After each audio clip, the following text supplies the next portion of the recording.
Hi guys, I am Bhaveshwar from IB Patel English School. Lesson number 5, 100 races part 1. This lesson is about a wonderful girl, Vanda. How do you judge the people around us? By their money, wealth and profession? Or is there something of more enduring value to look for in a person?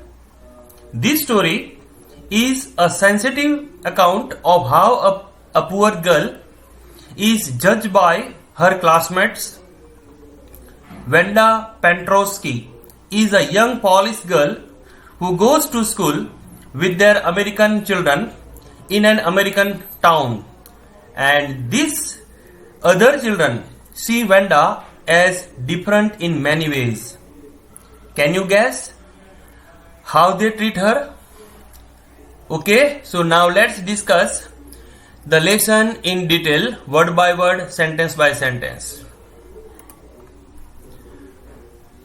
Today, Monday, Vanda Petrowski was in her seat, but nobody, not even Peggy and Madeline, the girls who started all the fun, noticed her absence.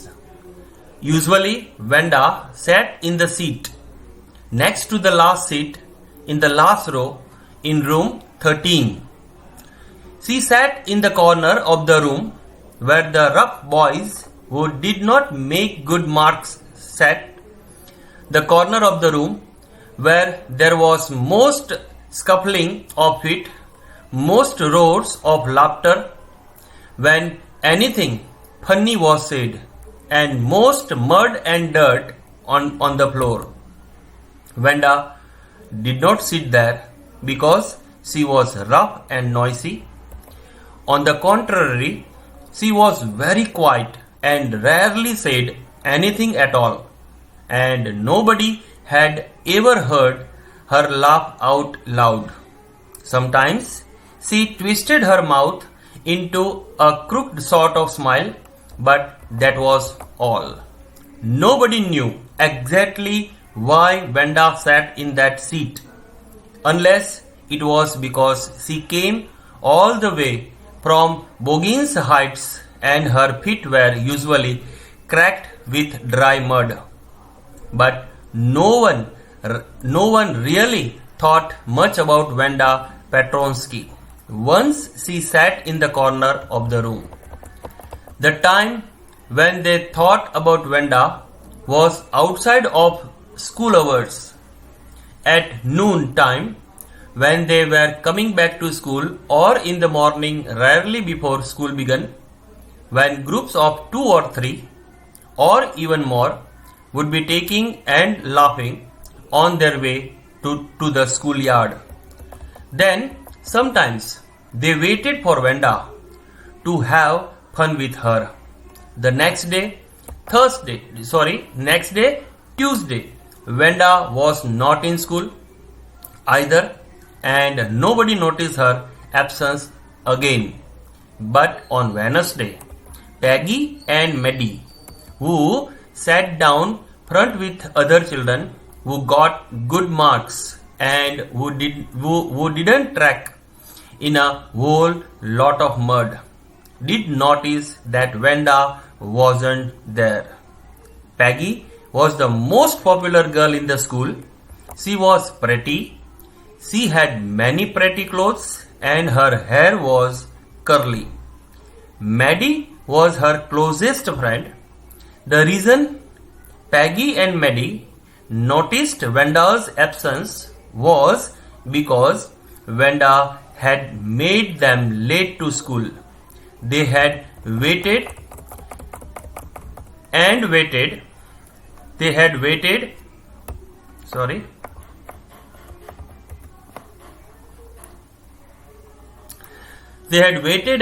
for Vanda to have some fun with her, and she just hadn't come. Then often waited for Vanda Petrowski to have fun with her. Vanda Petrowski, most of the children in room 13 didn't have names like that. They had names easy to say like Thomas, Smith, and Alan. There was one boy named Bounce, Willie Bounce, and people thought that was funny, but not funny in the same way that Pentrosky was. Wanda didn't have any friends.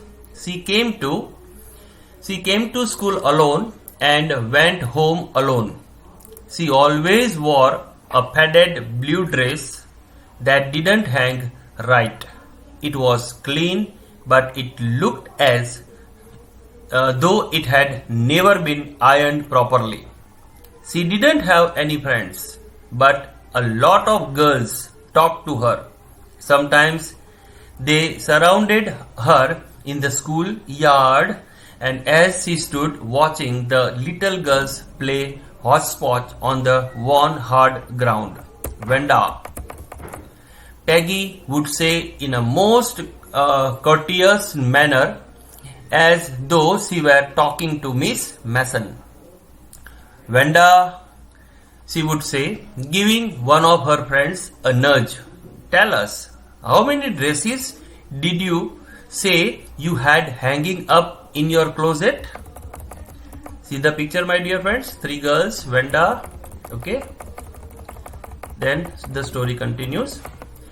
Wanda will reply, and Wanda replies, 100.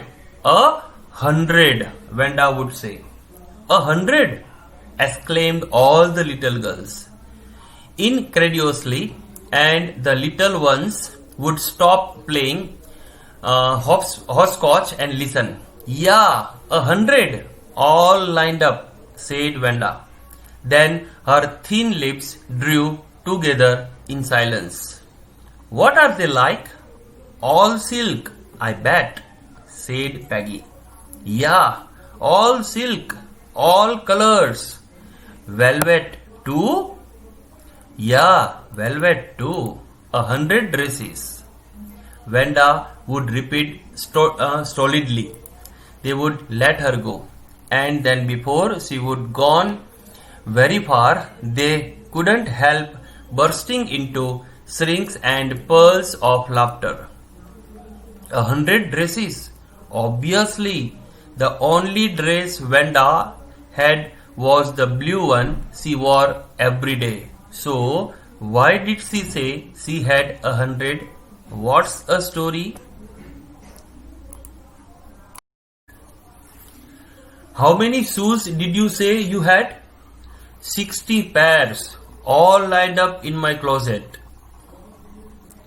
Cries of exaggerated politeness greeted this. All alike? Oh no. Every pair is different. All colors. All lined up. Peggy, who had thought of this game, and Maddie, her inseparable friend, were always the last to leave. Finally, Wanda would move up the street, her eyes dull and her mouth closed, hitching her left shoulder every now and then in the funny way she had, finishing the walk to school alone. Peggy was not really cruel. She protected small children from bullies, and she cried for hours if she saw an animal mistreated. If anybody had said to her, "Don't you think that is a cruel way to treat Wanda?" she would have been very surprised. Cruel? Why did the girl say she had 100 dresses? Anybody could tell that was a lie. Why did she want to lie? Actually, यहाँ पे दोस्तों जो पैगी थी ना, पैगी बहुत अच्छी लड़की थी. पैगी को जो छोटे छोटे एनिमल्स होते थे ना, उसके प्रति बहुत प्यार था. लेकिन पैगी को एक ही प्रॉब्लम था कि why Wanda is telling lie. Actually the girl has 60 pair of shoes and 100 dresses. It is not possible, and it was not believable for Peggy. So here Peggy's objection is कि why Wanda is telling lie. चलो आगे. Why did she want to lie? And she wasn't just an ordinary person. Else, why did she have a name like that? Anyway, they never made her cry. As for Maddie, this business of asking Wenda every day how many dresses and how many hats and how many this and that she had was bothering her. Maddie was poor herself. She usually wore somebody's hand-me-down clothes. Thank goodness she didn't live up on Boggins Heights or have a funny name. Sometimes when Peggy was asking Wenda these questions in that mocking polite voice, Maddie felt embarrassed and studied the marbles in the palm of her hand, rolling them around and saying nothing herself. Not that she felt sorry for Wenda. Exactly. She would never have paid any attention to Wenda if Peggy hadn't invented the dresses game. But suppose Peggy and all the others started in on her next. She wasn't as poor as Wenda, perhaps, but she was poor. Of course, she would have more sense than to say she had 100 dresses, and still she would not like for them to begin on her. She wished Peggy would stop teasing Wenda Pentrosky. दोस्तों यहाँ पे जो Maddie थी वो Maddie चाहती थी कि पैगी Wanda को टीजिंग करना बंद करे. Okay? Now actually Peggy was also good and Maddie was also good, but their habits were very wrong. Today, even though they had been late to school, Maddie was glad she had not had to make fun of Wenda. She worked her arithmetic problems absent-mindedly. 8 times 8, let's see. She wished she had the nerve to write Peggy a note, because she knew she never would have the courage to speak right out to Peggy, to say, "Hey Peg, let's stop asking Wenda how many dresses she has." When she finished her arithmetic, she did start a note to Peggy. Suddenly she paused and shuddered.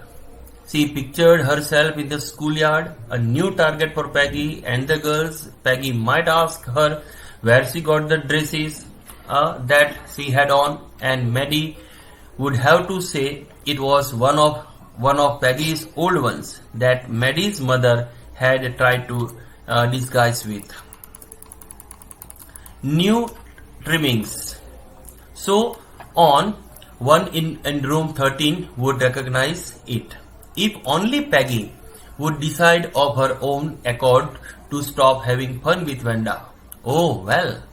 Maddie ran her hand through her short blonde hair as though to push the uncomfortable thoughts away.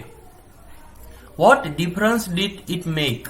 Slowly Maddie tore into bits the note she had started. She was Peggy's best friend, and Peggy was the best liked girl in the whole room. Peggy could not possibly do anything that was really wrong, she thought. As for Wenda, she was just some girl who lived on Boggins Heights and stood alone in the schoolyard. She scarcely ever said anything to anybody. The only time she talked was in the schoolyard about her 100 dresses, and Maddie remembered her telling about one of her dresses, pale blue with colored trimmings, and she remembered another that was brilliant jungle green with a red sash. You would look like a Christmas tree in that. The girl, thinking about Wenda and her 100 dresses all lined up in the closet, Maddie began to wonder who was going to win the drawing and coloring contest. For girls, this contest consisted of designing dresses, and for boys of designing motorboats.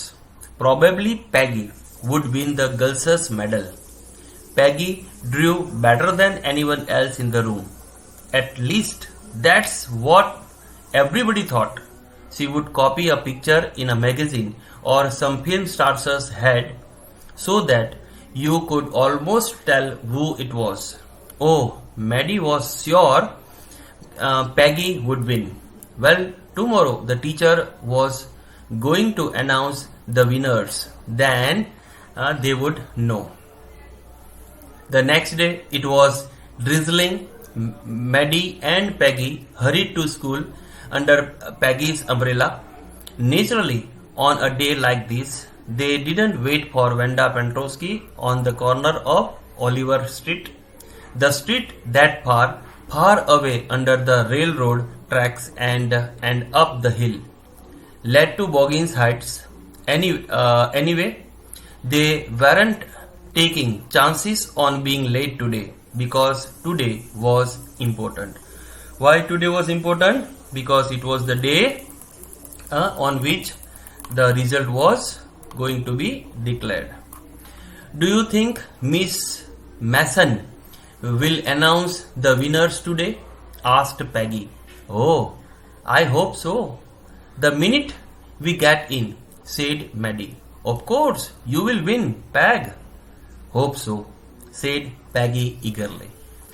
The minute they entered the classroom, they stopped short and gasped. There were drawings and all over the room, on every ledge and windowsill, dazzling colors and brilliant, lavish designs, and all drawn on great sheets of wrapping paper. There must have been 100 of them, all lined up. These must be the drawings for the contest. They were. Everybody stopped and whistled or murmured admiringly. And as soon as the class had assembled, Miss Mason announced the winners.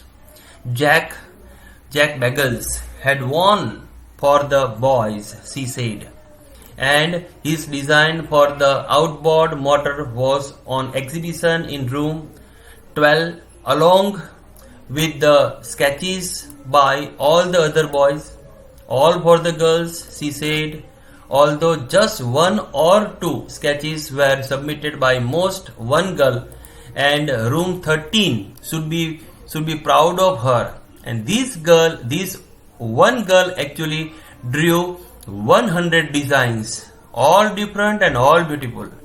In the opinion of the judges, any one of the drawings is worthy of winning the prize.